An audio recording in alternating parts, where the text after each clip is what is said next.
16 April, terlepas dari 650.000 kasus infeksi yang terkonfirmasi di Amerika Serikat, 220.000 kasus terdapat di New York. Ini adalah lebih dari sepertiga dari semua kasus di Amerika Serikat. Perdana Menteri Spanyol mendukung inisiatif Belt and Road dari PKT, dan Spanyol telah memilih Huawei untuk menyediakan komponen inti untuk jaringan 5G-nya. Di Spanyol, wabah virus PKT menyebar dengan cepat. Pada 18 April, Spanyol telah melebihi jumlah kasus di Italia, dengan lebih dari 190.000 orang yang terinfeksi. Italia adalah negara pertama di Eropa yang menandatangani kesepakatan Belt and Road, meskipun ada peringatan dari sekutu baratnya. Dalam pandemi ini, Italia juga adalah negara pertama di Eropa yang mengalami dampak parah dari wabah. Prancis juga terdampak besar selama beberapa tahun ini. Pemerintah telah membangun hubungan dekat dengan PKT dan memungkinkan Huawei untuk membangun jaringan 5G di Prancis. Dalam sebuah interview dengan Le Parisien pada 3 Maret 2017, Presiden Prancis saat ini mengatakan bahwa ia adalah seorang Maois. Jerman dalam beberapa tahun terakhir juga semakin pro PKT, mengizinkan Huawei untuk membangun infrastruktur 5G-nya, dan Kanselir Jerman bahkan memuji inisiatif Belt and Road PKT.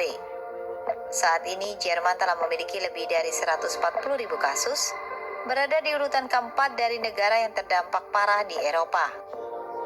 Perdana Menteri Inggris Boris Johnson mengabaikan peringatan dari pejabat Amerika Serikat dan Inggris, dan mengizinkan Huawei untuk mengambil bagian dalam infrastruktur 5G di Inggris. Ia juga menyatakan minat yang kuat pada inisiatif Belt and Road.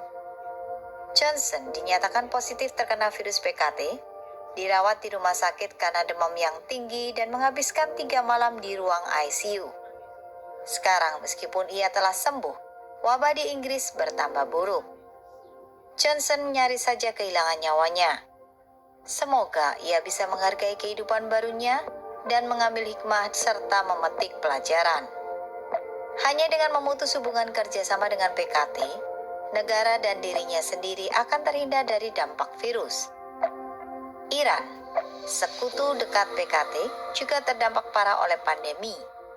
Jumlah aktual dari kasus kematian dan infeksi di Iran memungkinkan jauh melebihi angka resminya. Beijing memiliki hubungan dekat dengan Tehran.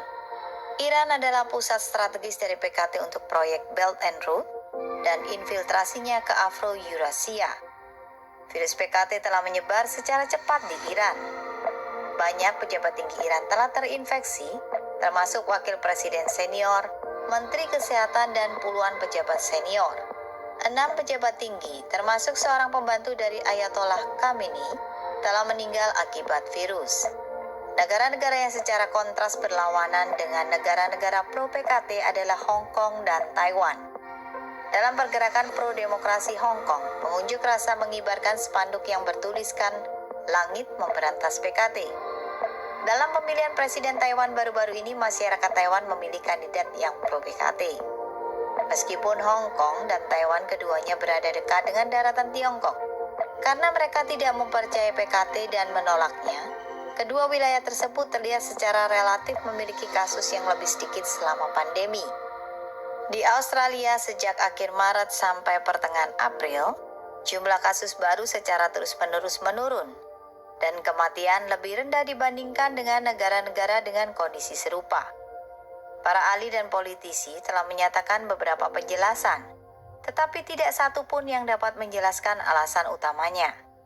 Apa yang membuat Australia berbeda dari negara lain adalah bahwa Australia dengan langkah cepat telah memutuskan keberpihakan pada PKT. Pada 29 Maret 2020, Menteri Keuangan Australia mengumumkan sementara waktu akan merevisi kebijakan investasi asingnya, di mana hal ini ditujukan pada PKT. Kebijakan baru berlaku pada hari yang sama pada pukul 10 malam. Bisa saja tindakan cepat dan tegas Australia yang mengarah pada PKT tersebut berkorelasi dengan penurunan jumlah kasus baru. Kami melihat bahwa virus PKT telah mengekspos negara, organisasi, dan individu yang pro PKT. Virus memiliki mata. katakan tidak pada infiltrasi PKT. Berhenti mendukung atau memihak padanya. Dengan demikian, penyebaran virus akan berkurang. Setiap kehidupan adalah sangat berharga. Kami mengungkap alasan mendasar mengapa negara-negara pro-PKT terkena dampak paling parah oleh virus.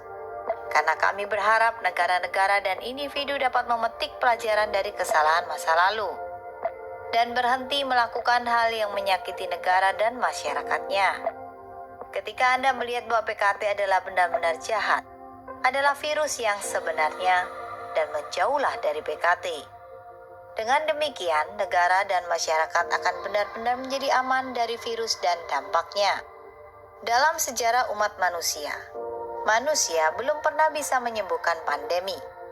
Dalam budaya tradisional Tiongkok, orang-orang percaya bahwa pandemi adalah pengaturan dari Tuhan.